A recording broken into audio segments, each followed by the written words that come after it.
we're going to talk a little bit about how you can begin piano lessons. Well, now, you guys are the experts. Every year you begin a number of new students. I have that privilege also. I think when I start a new student, I regard it as a real privilege, but also almost a sacred responsibility. Francis Clark used to say, there's only really one time to begin, and you better get it right the first time. You better get it right the first time. There are lots of ways, and you folks are sort of the living experts of that. What I'm going to say has absolutely no context of the fact that I'm doing it right and you're not doing it right, because I have lots that I can learn with you. But I'd like to just share with you a few thoughts and a few ideas. There are so many different ways to start a lesson. A lot of teachers start right out with a course book. I know some teachers who start out in the first lesson and teach C major scale.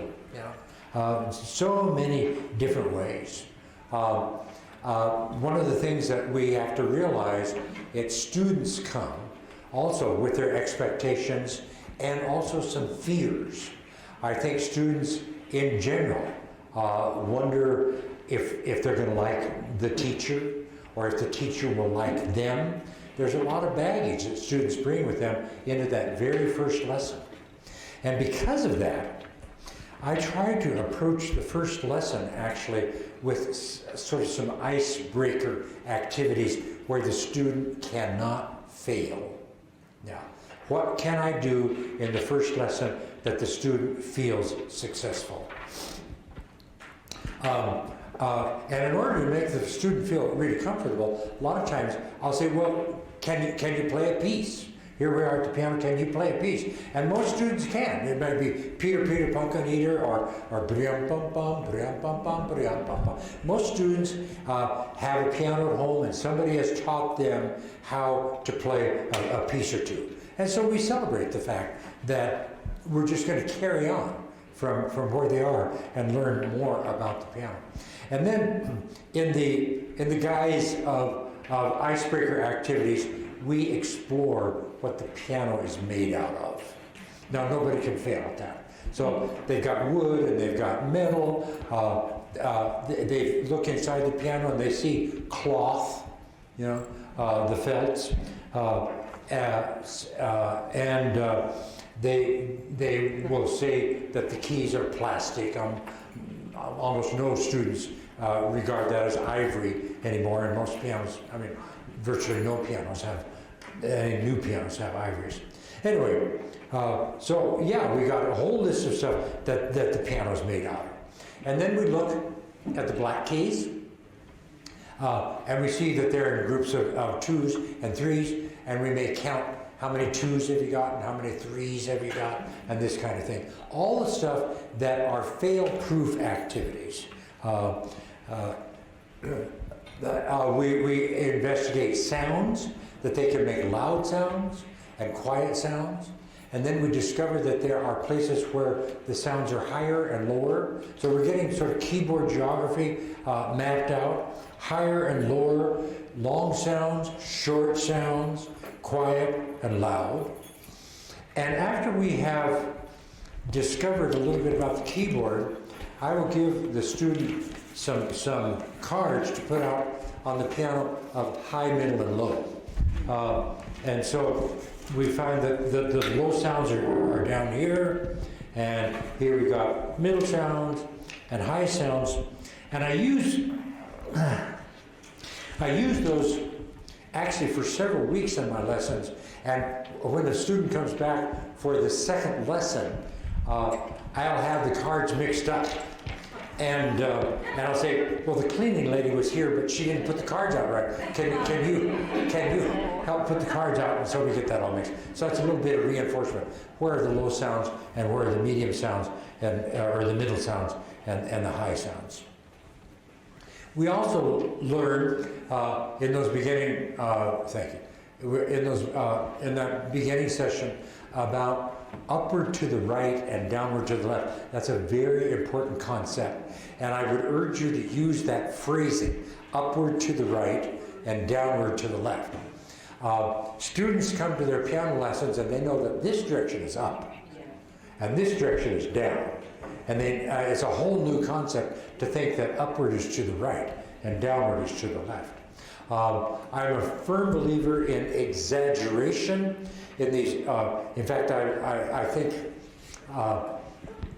I tell my pedagogy students, if there is one word that you carry in your hip pocket into every lesson with a younger student that will build for success more than anything else that you do, it is the word exaggeration. You exaggerate everything you do. And so when we're talking about upward and downward, this is not upward. You know, that is not upward.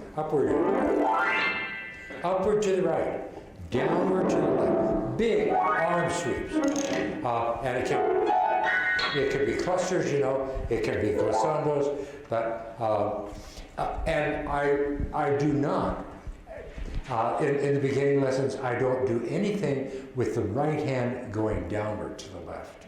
It's right hand upward, left hand downward. You keep it simple, you keep it exaggerated, and you keep it in the easiest context and connotation that manifestation of that. Upward to the right, downward to the left. Really important. Exaggeration, really important. How do you teach right hand versus left hand? Some people have red ribbons for the right hand. I teach this. I say now, when you put your thumbs towards each other, you've got a big capital L. I learned through the School of Hard Knocks. I mean, don't we learn? I one time asked a little group of kids, when you hold your hands up, can you find the hand that has the big capital L? And one smart little boy went.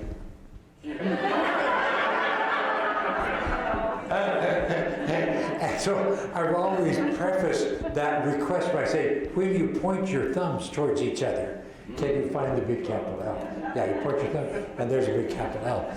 And so they know the left hand versus the right hand. Okay. Now, so how do we get started with our hands on the keyboard? Exaggeration.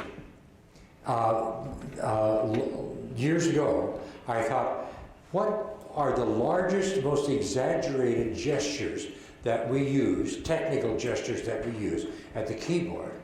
And I have used this for years and years, thinking that actually the largest gestures that we use are arm gestures. So I'm not particularly interested in starting out with 5-finger patterns or something like that, but let's work with the arm gestures. I don't do much with an arm gesture from the shoulder, but we do lots with the gesture from the elbow and the gesture from the wrist. And so I asked my first week student to imagine that they could pick up with their right hand, you know your right hand, yeah. With your right hand, can you pick up an imaginary fly swatter? And so they go reach out and they get a fly swatter in their right hand. And then I say, now in slow motion replay, and all kids know what slow motion is because they see that in athletic events. Yeah. Would you please swat a fly 3 times slow motion? And very naturally, they're doing a forearm gesture. You swat a fly 3 times. Pick up another fly swatter in your left hand and swat a fly. And then we observe that what we're doing is actually moving the arm in front of the elbow. That's the largest gesture that we use in piano playing. Now see, my theory is I want to start from the large and the exaggerated and refine that down into the more subtle and refined. So we're starting with the largest gesture. So we get our fly swatters, and we can do fly swatters in both hands. There's no reason to do that fast. So we go swat 3, 4 or whatever you short, short, long, short, short, long. And then I asked my student, now if you went over to your neighbor's house and knocked on the front door, you would go knock, knock, knock, anybody home. And I asked the student, would you do that, please? And I may close up the keyboard and say, knock, knock, knock, anybody home? And your friend comes to the door on the other side and he says, yes, yes, yes, everybody's here. Now that knocking gesture, knock, knock, knock, anybody home? Yes, yes, yes. It's very natural to do that in front of the wrist. So we're talking about hand knocks. And for months, maybe even years, we talk about fly swatters and knocks. And those are the terms that are associated with large forearm gestures and then hand knocks in front of the wrist. The knocks are going to stay with us for the rest of our lives because so much of our technique is going to be in front of the wrist. And for larger, bigger sounds, we're going to use those fly swatters. Now, in just a few minutes of that first lesson, we've discovered black key groups. We know about upward and downward. We know knocks and fly swatters. So there's a lot of material that we have gathered. We know upward to the right and downward to the left. So we're here for piano lessons. I think we better learn to play a piece. Now, how do you play a piece if you've never seen a note? Well, by rote, obviously, because we have quite a vocabulary now. We know upward and downward. We know black keys and white keys. We've heard loud sounds and quiet sounds. So I asked my students to listen carefully. I'm going to play a piece, and they're going to learn a piece. And I'd like to know how many white keys I play when I play engine number 9. Now, a lot of you know this piece. This piece, actually, Lynn Olson thought this up and put it into the early pages of Music Pathways. It's the words are a jump rope to engine number 9, sliding down Chicago line. If the train goes off the track, do you want your money back? I mean, we all did jump rope and had rhymes like that, and that's what that was. Engine number 9, sliding down Chicago line. If the train goes off the track, do you want your money back?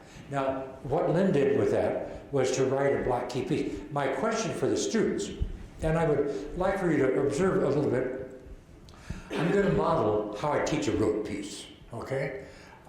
The thing that I don't do, if I want to be negative, the thing that I don't do is say, now I'm going to play this piece for you one time, and you got to remember this and play it back for me perfect, or we will not have piano lessons.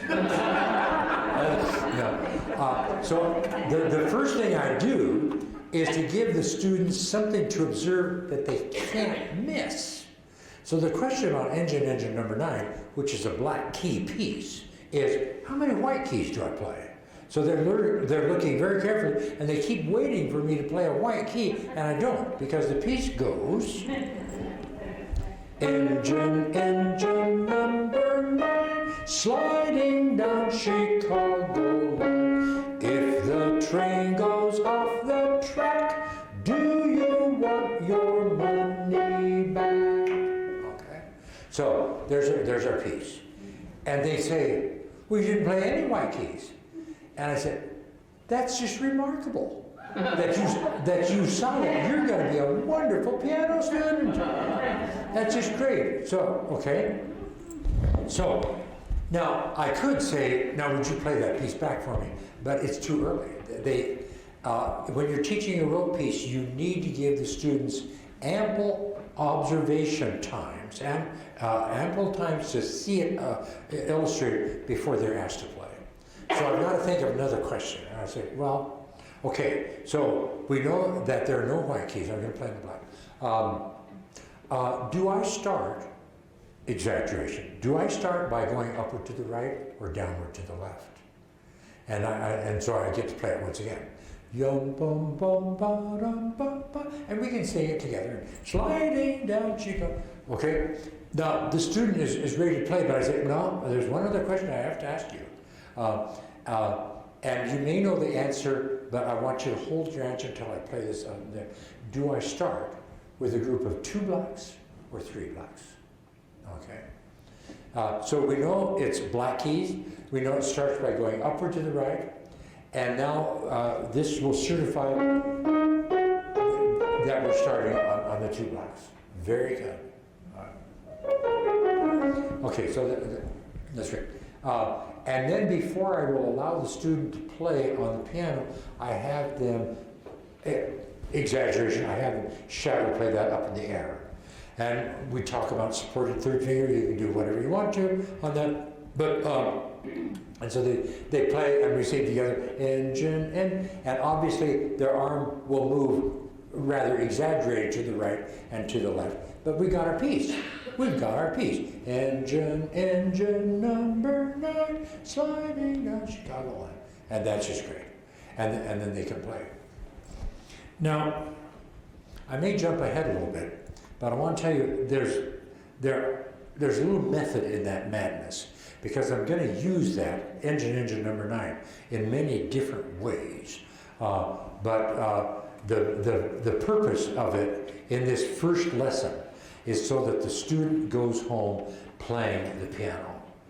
I don't think I've ever felt so good or had such a meaningful compliment to my teaching as one day, second week of lessons, a mother came up to me before the second lesson, and she said, Marvin, you will never understand or know what you did for my son. Said, in that first lesson, he learned engine number 9, and he left the lesson feeling like he owned the piano, and played that all week long. You know, I mean, it built such confidence and feeling of success that he could leave his first piano lesson and play the piano, play a piece. So I think rote instruction really has a very important role in our lesson planning and curriculum. So we've learned a rote piece. We've learned upward and downward saying. We have not talked very much about rhythm. And one of the first things I do in the first lesson with students is we sing together.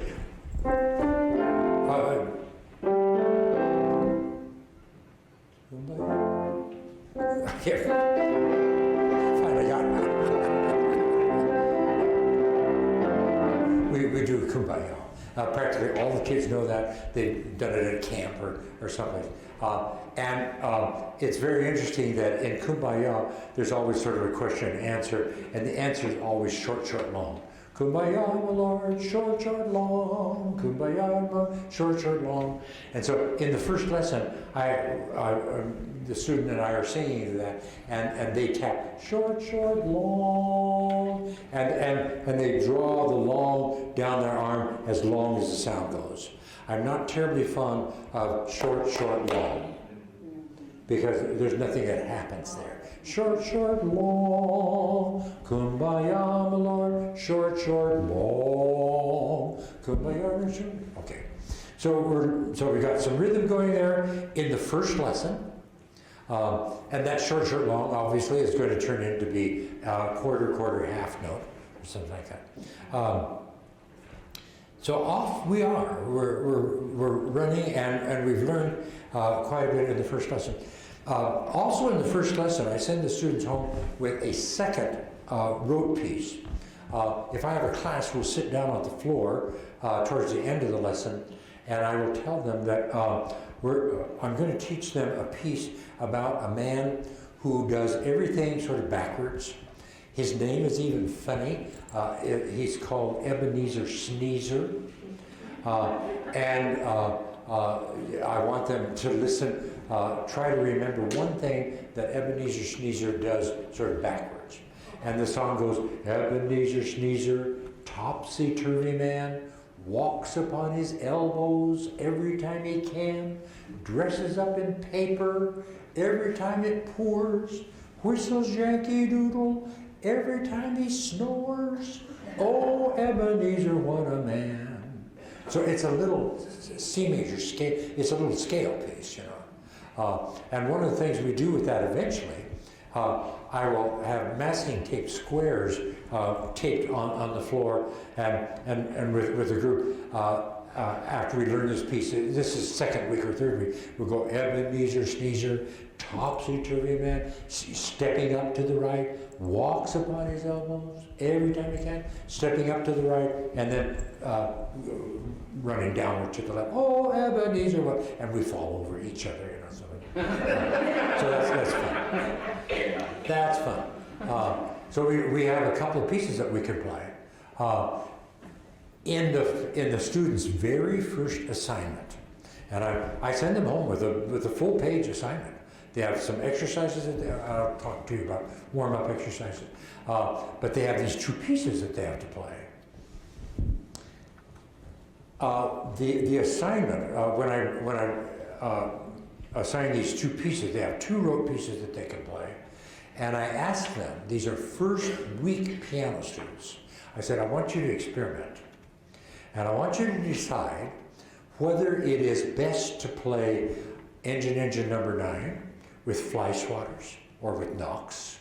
And how do you feel most comfortable with Ebenezer Sneezer? Do you play that with knocks or do you play that with fly swatters? I wish my college students would think more in those terms. What is the easiest, most natural way to play these figures, you know?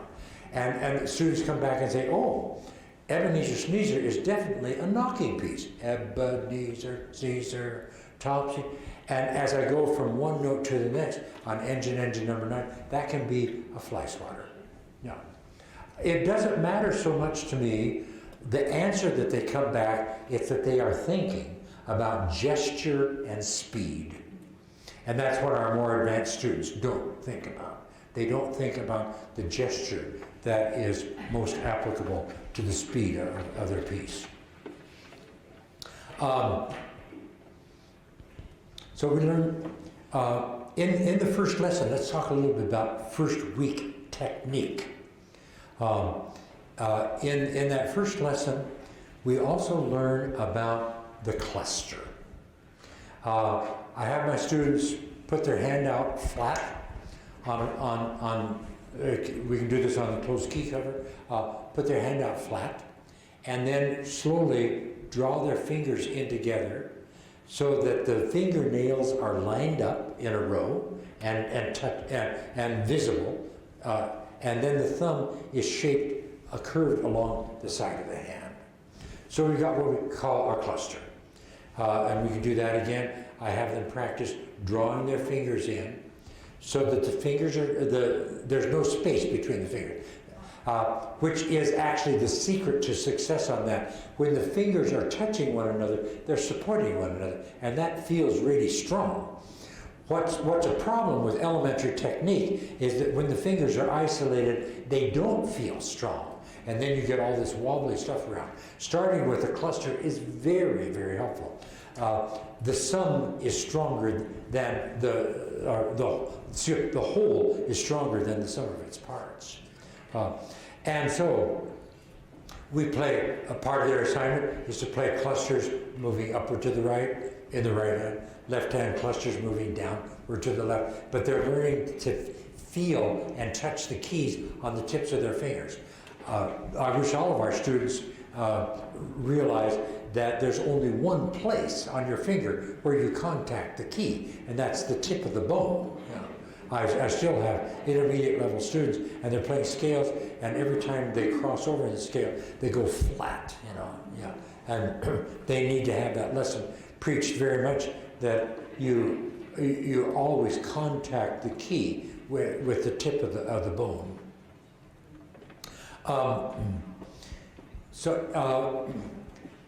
I mentioned that I'm going to send the student home with an assignment, and the first part of the assignment are warm-ups, and there's a typical warm-up. Actually, even through high school years, the first assignment that all my students have for warm-ups has to do with stretching. I will never forget where I taught in Indiana. I was in charge of a summer piano workshop, and one summer we had a hand surgeon come talk to us. And he gave a wonderful presentation about all the physiology of the hand. And at the end of the session, a teacher raised her hand in a question and answer period and said, "Could you talk to us about warm-ups?" He said, "Thank you so much for asking it, because it's a really, really important question." He said, "Warm-ups can be defined as stimulating circulation." And he said, you notice with ballet people in classes and even professional athletes, they stimulate the circulation in their body by stretching.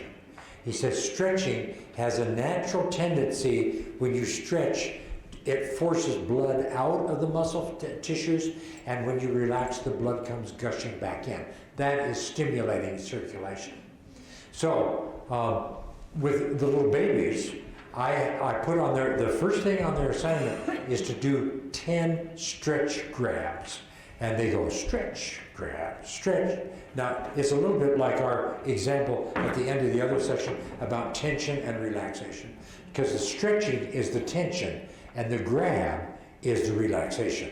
I don't want them to grab hard, they grab, relax. Stretch and then relax. And sometimes instead of the word grab, I'll use the word relax. Stretch, relax, stretch, relax, stretch, relax. And they have to do 10 of those. That's how they start their warm-ups. The next warm-up that they do is to do O's between each fingertip and the thumb. Do O's. And after a couple of weeks, we will get the O's down to the fact that we have a certain number of counts. We'll go ta, relax. And the third finger's out, and they press really hard. Ta, and then you relax. And ta, and relax. Now, O is really important because that's building then fingertip strength there in the nail joint. And that's very, very helpful. I think I'm reporting accurately to you that I basically do not have problems with elementary students with buckled nail joints, simply because of that one little exercise. That strengthens the nail joint. And sometimes we even play a game, and I'll say, well, okay, how strong is your nail joint? Can I push that in and collapse it? And I can't. I mean, it's that strong, you know. And I say, well, that means that every time you play your third finger, you're going to have a real strong fingertip. And so they don't have that. So I would urge, if you have any problem with students with collapsed nail joints, have them do their O's as part of their regular warm-ups. These warm-ups are daily. I tell my students, you may not play your pieces until you've done your warm-ups. And the first warm-up is always a stretch. Okay. With my more advanced students, we're talking about second, third, fourth year. Their stretch is not a stretch grab, but they put a second finger out at the end of the white key, and they pull down 4 times. 1, 2, 3, 4. Third finger out on the end of the key. 1, 2. Now, when the third finger's out, 2 and 4 are down, and so that really is stretching the webbing between the fingers. So there's one finger on the keys, and the other fingers are down.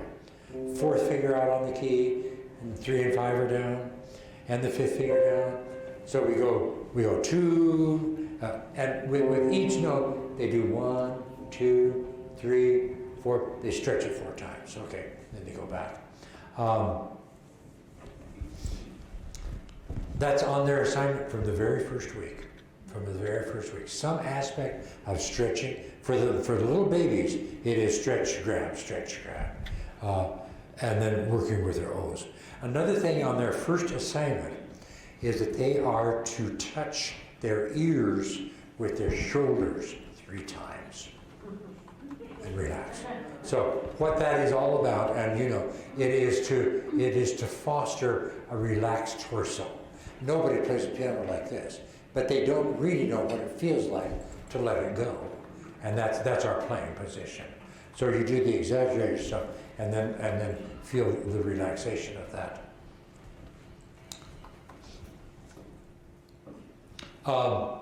A term that I use in the lesson, and it's not necessarily part of a warm-up specifically, because it's a condition that is throughout all your playing career, and that is the term sit tall. You sit up, you sit tall. Those two words really do work, and there's very little problem with sitting position. So their practice assignment starts out with the warm-ups and then goes on to the pieces that they might have. You may be surprised that even in the very first lesson that I have with my students, there is a composing project. They compose a piece. Now they don't know anything. How could you compose a piece? Well, they do know. They know quite a bit. They know loud and quiet. They know upward and downward. They know black keys, you know. And they have feelings. So there's lots that we could put together. And we could say, in a way, isn't that what Beethoven brought to the piano? He knew upward and downward. He knew rhythm, but he knew feelings, and he wrote his pieces out of that. So in the very first lesson, now you will have no luck whatsoever with any student if you just say, now go home and write a piece. They don't know enough. So what you do as the teacher giving the assignment is to limit severely what they can use.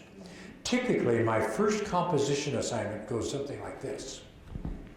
Make up a piece in which you only play black keys going downward to the left. The title of your piece, title? Oh yes, title, because that is the clincher to the sound and the feeling. Exactly. The title of your piece is Falling Leaves. You may use the pedal on the right if you want. Okay? And then, to really help them get started with this first composition piece, I will illustrate for them a couple of possibilities. You might imagine that your eye is following a single leaf.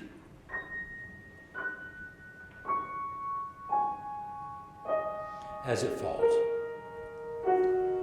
And you just watch that fall, okay? You might imagine, however, that your leaves are falling and there's a windstorm. Or you could smash the keys at the same time. So there are all kinds of possibilities. We still have falling leaves and the black keys are going down to the left. I will never forget. Years ago, a little girl came back to her second lesson, and actually I was teaching her in a group. There were probably 5 or 6 kids in the group. And she got up to play her piece, and I have all my students announce their pieces. And their hands are down their side, and they say, I'm going to play a piece called Falling Leaves, and I'm using black keys going downward to the left. So she went to the piano, she had the pedal down, and she played.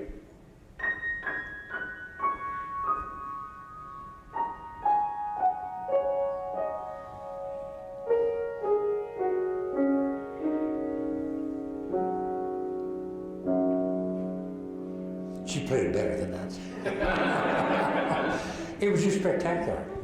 And she could not wait until the figure of the little piece was over. And she said, Mr. Blickenstaff, she said, did you hear that not all my notes went downward to the left? And I said, yes, I did, but I'm not sure that every member of the class did. Would you play that once again so that we can listen for the notes that didn't go downward to the left?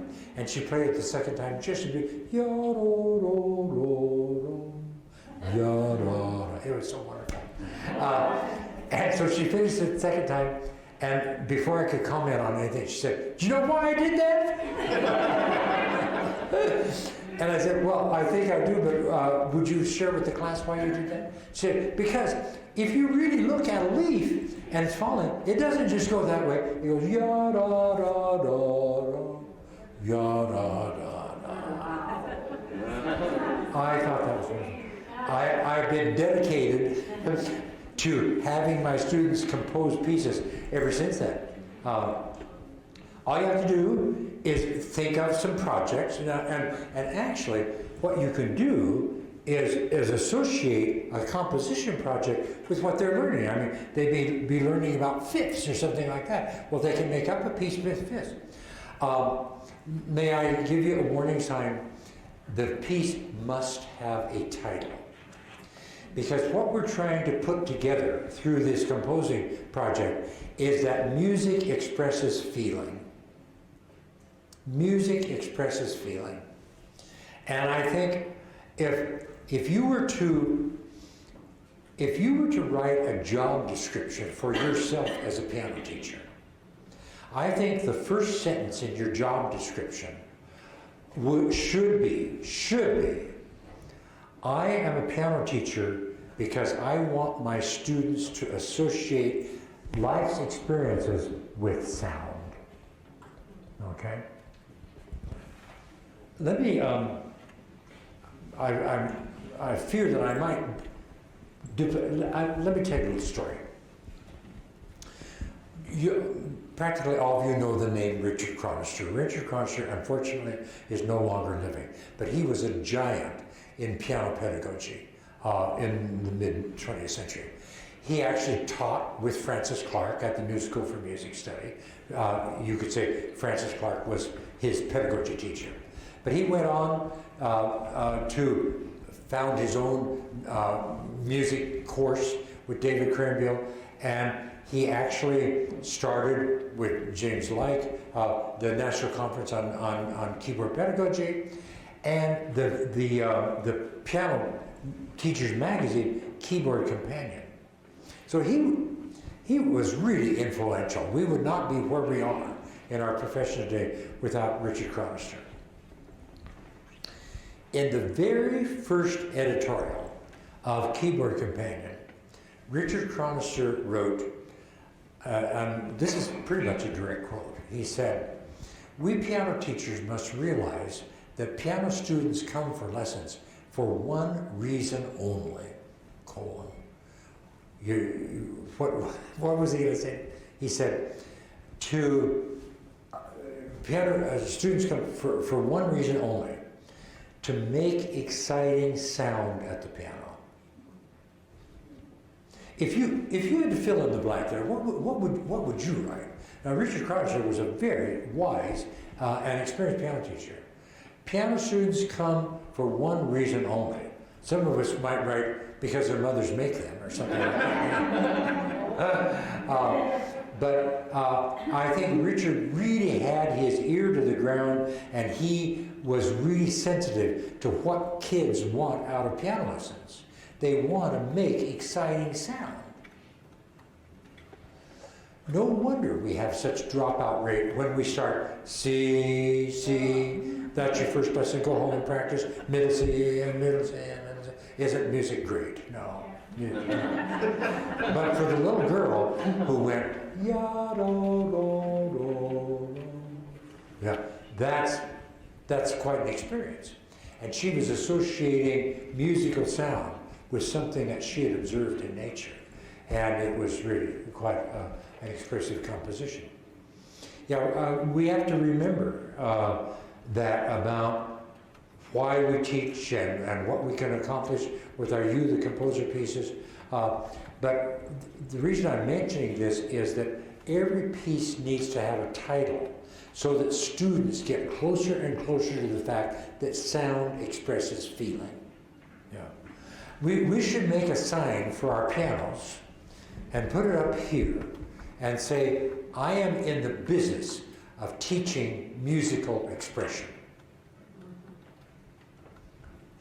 And relating that to our lives. I mean, It's not the expression of somebody who lived in the 1800s. It's what I experience today at school. Music teaches expression. I taught piano pedagogy on the college level for years and years and years. I loved doing that. One of the first things that we always did in every beginning piano pedagogy class is to sit around and talk a little bit about the curriculum. And I said, well, this actually could be determined as a music education course, because what we're going to do is take musical principles and teach them to youngsters at the piano. That's piano pedagogy. And then I turn to the class and I say, teaching musical principles to kids at the piano. Would somebody care to define music? And they look at each other and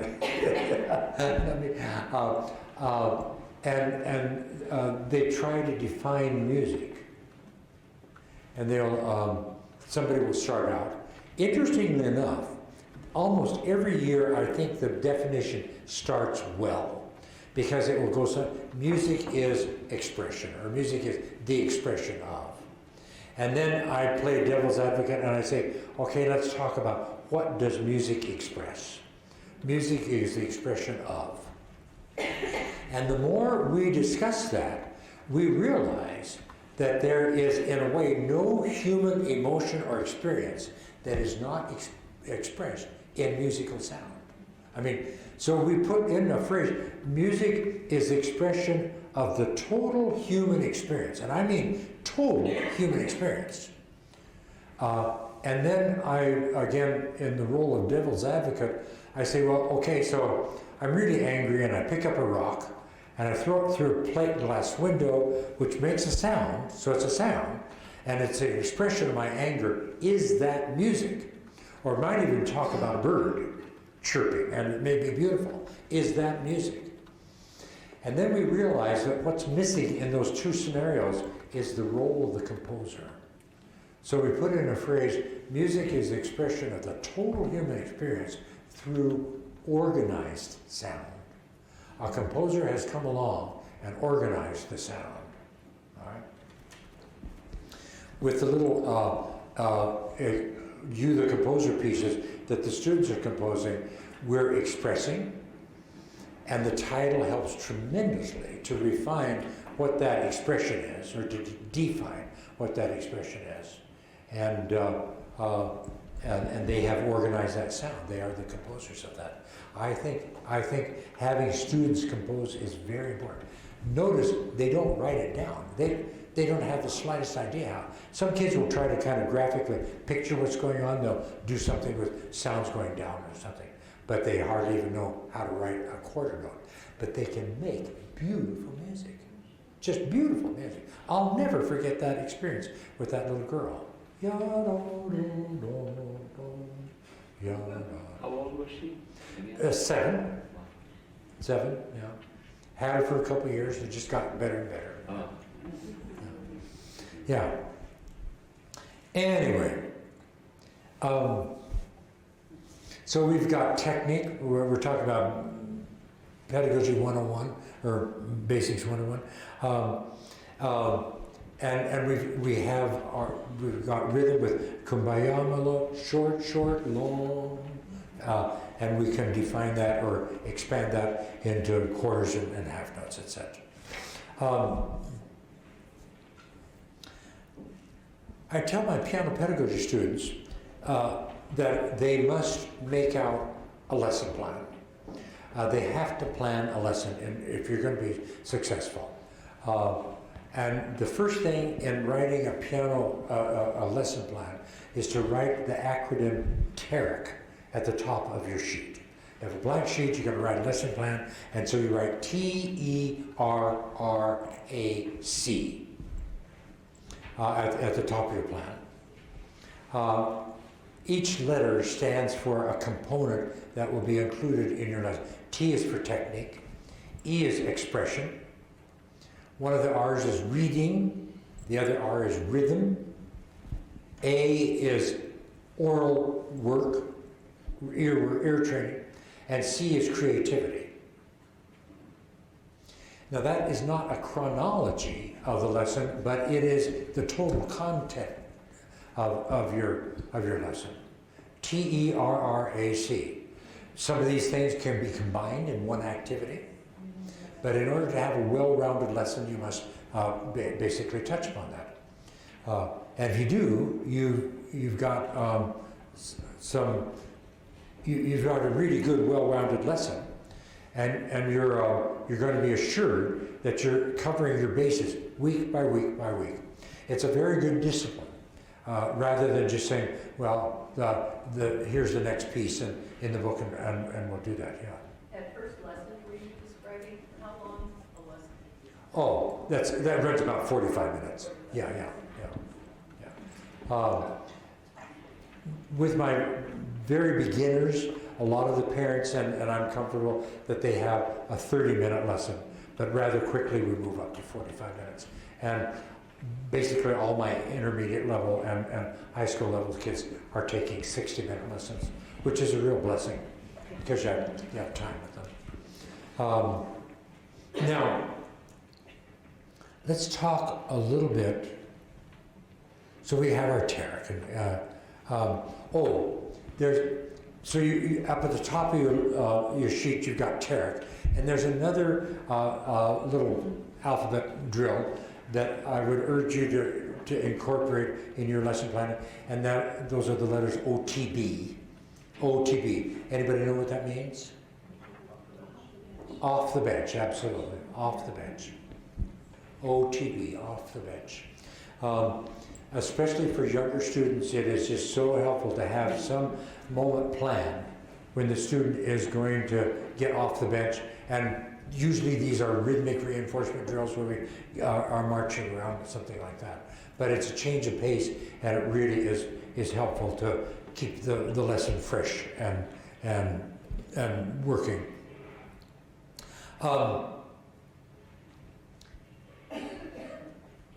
As far as Pedagogy 101 is concerned, there are 3 words that I think are absolutely indispensable in planning our curriculum, and that is preparation and presentation and reinforcement. When I was a kid in Nampa, and before I got with a wonderful teacher who really changed my life, I was a little kid and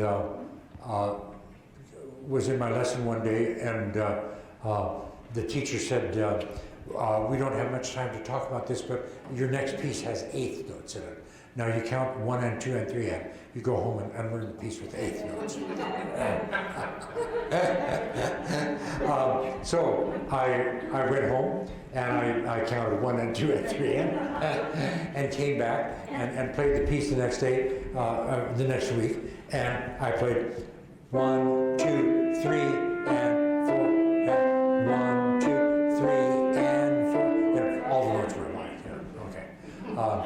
And the problem with that was that I had never seen an 8th note, never been an 8th note, never played an 8th note, and I was expected to do that.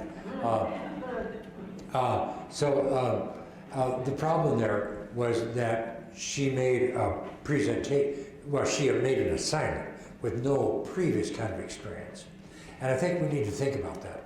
I tell my pedagogy students that you may not make out an assignment and plan for a lesson without flipping at least 4 or 5 pages ahead in your course book to see what's coming up and what needs to be prepared. And you're all smart, and you can find ways to prepare something. The one thing about preparation is that it doesn't involve the name of what's coming up. Okay. Now let's take, for instance, the example of the 8th notes. So Marvin is going to learn 8th notes in a few weeks. What does Marvin need to do in order to be prepared for 8th notes, that it will not just go 1 and 2 and 3, 4, but 1, 2, 3, and 4, and 1, 2, 3. Well, Marvin could get up and march. Would you all make your feet move? Move your feet and march, march. Good. So in your feet, the high sound's in your hand. So if you hear, you're clapping. So clap, clap, clap. If you only hear low, that's just the feet.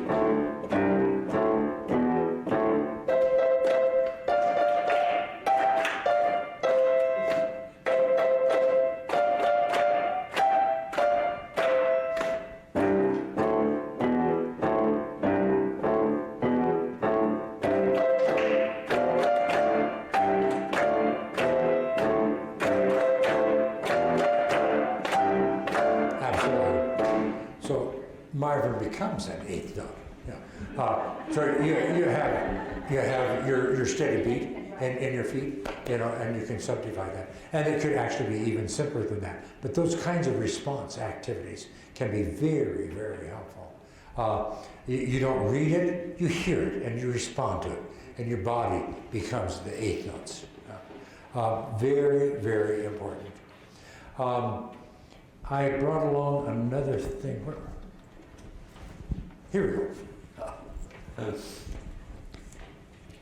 So the students have learned engine number 9, okay? And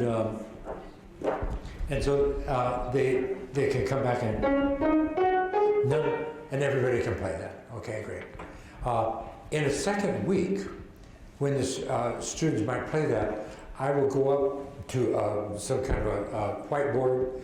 And while they're playing that, I'll draw slash, slash, slash, slash, slash, slash, long, slash, slash, slash, slash, slash, slash, long. And when they have finished playing that, and I'm finished with my notation, I'll say, what piece is that I've drawn up there? And everybody recognizes that as engine number 9. Now, there are no line notes or space notes, no quarter notes or half notes or anything like that, but they recognize that as engine number 9 because the slashes went up and down. I say, how do you know that? And the kids say, well, because it goes up and it comes down. And I say, do you see any places on the board where I have short, long? And they say, yeah. Down, down, down, down, short, long. Down. Is there anybody in the room who could circle the part of the piece that goes sliding down Chicago line? And they look a little bit at the board, and then a committee of 2 comes up, and the committee circles sliding down Chicago line. Is there anybody in the room who could box the place in the piece where it goes money back? And they think a little bit, and they look at the end of the piece, and all those are the same. Money back. And so those are our first reading experiences. Not F, C sharp, D sharp, F sharp, G sharp, but slash, slash, slash, slash, going up and coming down, and circling those. And then, here we go. I have several of these cards. This is my traveling version. Several of these big poster boards with 3 lines. And so we get down on the floor, and I'll say, now, it is possible that you could put your notes so that a line goes right through the belly of the note. Can you do that? And everybody takes their notes and very carefully arranges that so that the line goes right through the belly of the note. And then I say, now, you can also put a note in a space so that it's not touching the line at all. And they realize that the notes really fit into space. What shall we call those kinds of notes?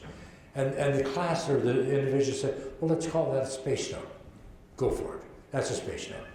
And when the line goes right through the belly of the note, what shall we call that? And they say, well, let's call that a line note. Go for it. Okay. So we got line notes and space notes. Okay. Yeah. Do you ever get an alternate answer on those? What? Do you ever get an alternative answer on those? You have to kind of, like they say, well, it's something other than line and space. Do they come up with other answers sometimes? No. Like they said, do you find There may be. Yeah. I try to work that out so we come up with line notes and space notes. That's a very good question. I've avoided that. Anyway, so we got line notes and space notes. And then, this is what's really fun. I'll say, okay, I'd like to have you take 3 notes and put them on the bottom line, okay? And I say, now that sound that you have made right there is this.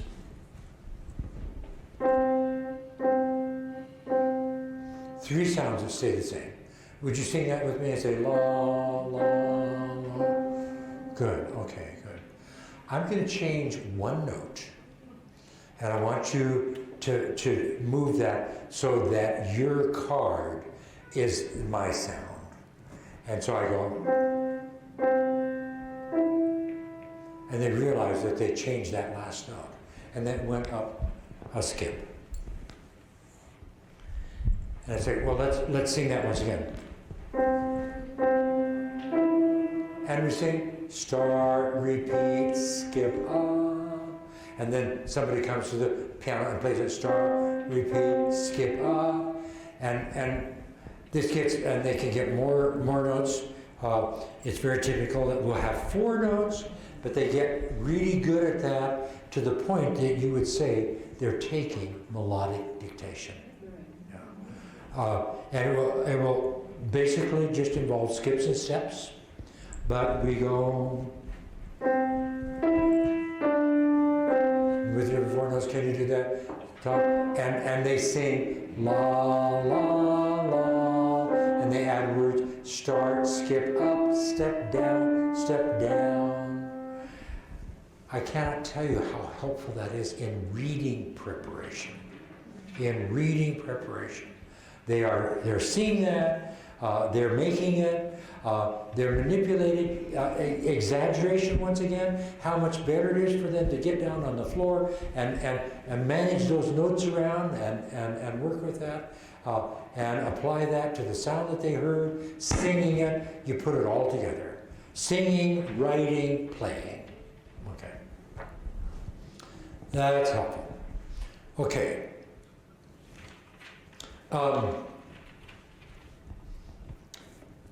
Let's talk a little bit about rhythmic reinforcement. The bottom line of all rhythmic instruction is to feel the beat.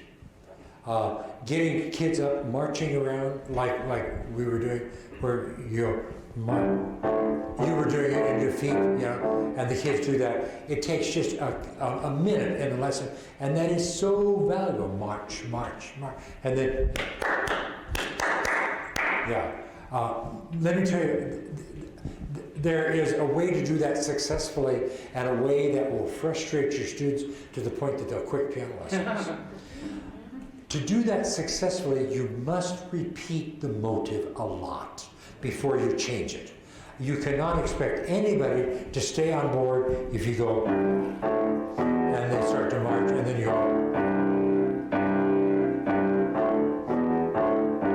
So you cannot keep changing it. It must be repeated and repeated and repeated, and then they can get that. And same with the right hand. Many times, and they get that, and then when you're sure that everybody's on board, and it's time to change it, you go, and again, and again, and again, and again, and again. Okay. So that is very helpful. Now, another thing that, if indeed steady beat is at the, when do we have to quit? 11:20. The thing that is at the heart of rhythmic instruction is steady beat. If our students are not doing very well with rhythm, it's because we're not providing them with enough examples of steady beat. Would you echo me if I go head, head, cheek, cheek? You are to answer head, head, cheek, cheek. Head, head, hair, hair. Head, head, eye. Head, head, nose, nose. Head, head, chin, chin. Okay, now that is so simple, and any child could catch on to it. But what that is beat reinforcement. Reinforcement of the beat. You can turn that into kind of an ear exercise, because if I go head, head, eye, head, ear, head, and head, you know, you can do crescendos and diminuendos, you can do accelerandos, and you can do retards. It really can become a very good ear training exercise, and have the steady beat at all at the same time. Years ago, when I was teaching in Indiana, our department had a music education workshop every year. And one year, they brought Phyllis Weichert in from the University of Michigan, who's a great rhythmic teacher trainer. She has background in eurythmics and other aspects of rhythmic training. She gave a wonderful workshop, and she, during part of the workshop, we were all 6-year-olds, and she ran us through a whole bunch of exercises that were appropriate for 6-year-olds, and then we were 8-year-olds, and then we were 9-year-olds, etc. At the end of each unit, we would sit down, grab our notebooks, and write down the different exercises that we had done as 8-year-olds. And she would end virtually every segment of the workshop with the phrase, "Teachers, you must beat your students." Yeah, and what she meant by that is that there is just absolutely, at no level, is there any replacement for the fact that rhythmic instruction is based on steady beat. You must beat your students. We don't do that enough in our piano lessons. And when we're writing out our lesson plans and planning our TERC, with that R, we've got to figure out what we're doing with rhythm to beat our students. What are you doing to help your students manifest a steady beat, or having activities that are built on steady beats?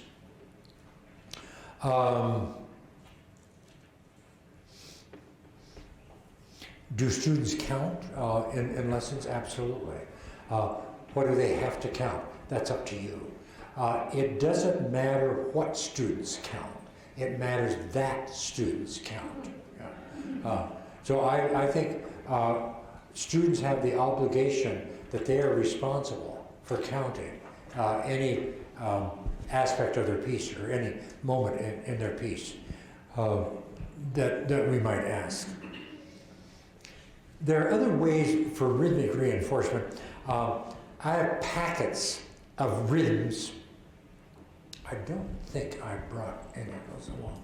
I have packets of rhythms where I have note values and bar lines, but no meter signature. But the meter is obvious, because there'll be 3/4 notes, and then a half note and a quarter note, and a dotted quarter note, a dotted half note or something. And so the first thing that the student does when they see one of these flashcards is to name the meter for that, and they determine the meter. Then they count through the flashcard, saying 1, 2, 3, 1, and tap the rhythm that is shown in the flashcard. Then they are to tap a steady beat in one hand and tap the rhythm of the flashcard in the other, and then reverse that. There are all kinds of things that you can do to reinforce beat and work on that. Okay. Let's go on 5 more minutes. 2 more minutes.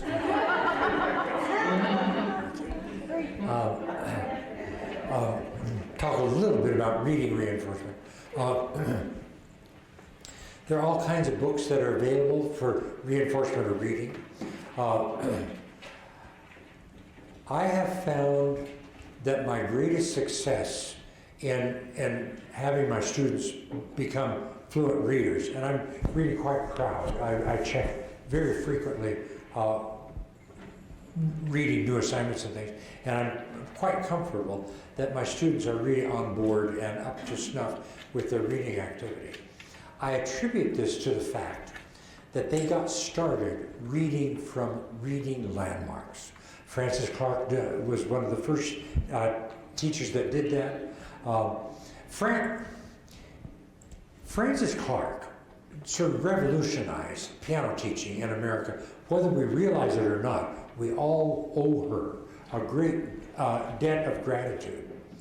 She was the first person who said, why are our students reading so poorly? Why are students stuttering as they go from one note to another and not reading fluently like they would read a book? And she thought, she was a very, very wise person. She thought and thought about that. And she realized that it had all to do with the way we teach reading. We open up a book and we say, well, here are the lines and the spaces. Name the lines, E, G, B, D, F, and the spaces, F, A, C, E. Now, if you see a note there, you have to tell me what the name of that note is. And so they would go E, G, B, that must be a B. Where on the piano is that B? You know, and they find, and then they go to the next note. What's the next note? You know? And so the eye stutters from one note to the next note to the next note. She said, that is not the way I read a magazine. I don't go letter by letter. I don't even go syllable by, I don't even read word by word. I read phrases. I see groups of words together.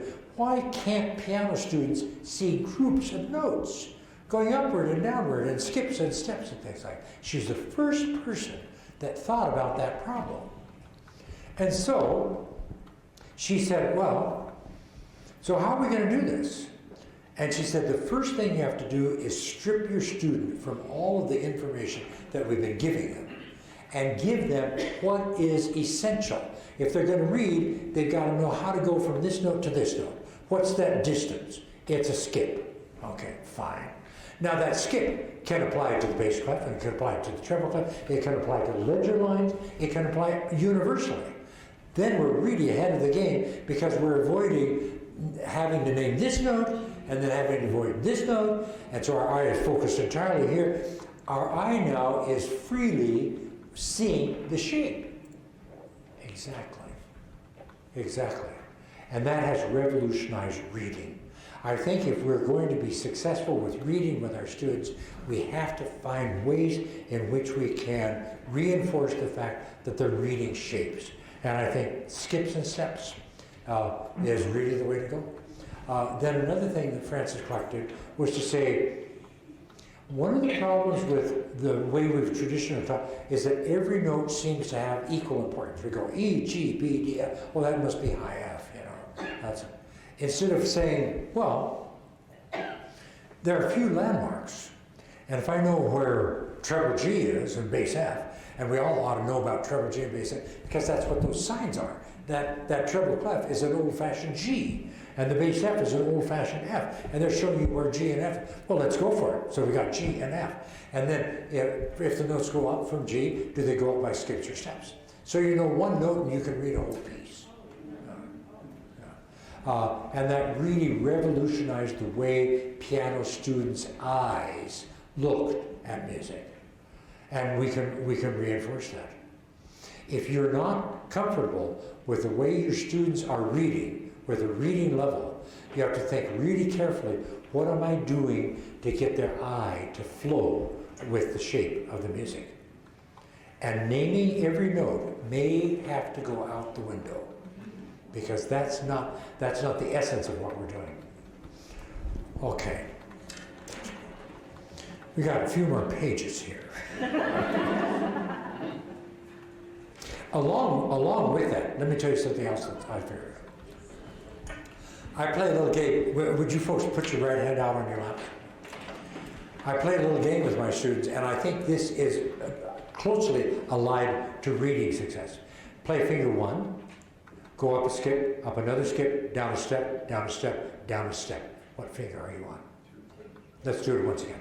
Start on finger one, go up a skip, down a step, down a skip, up a step. What finger are you on? Yeah, exactly.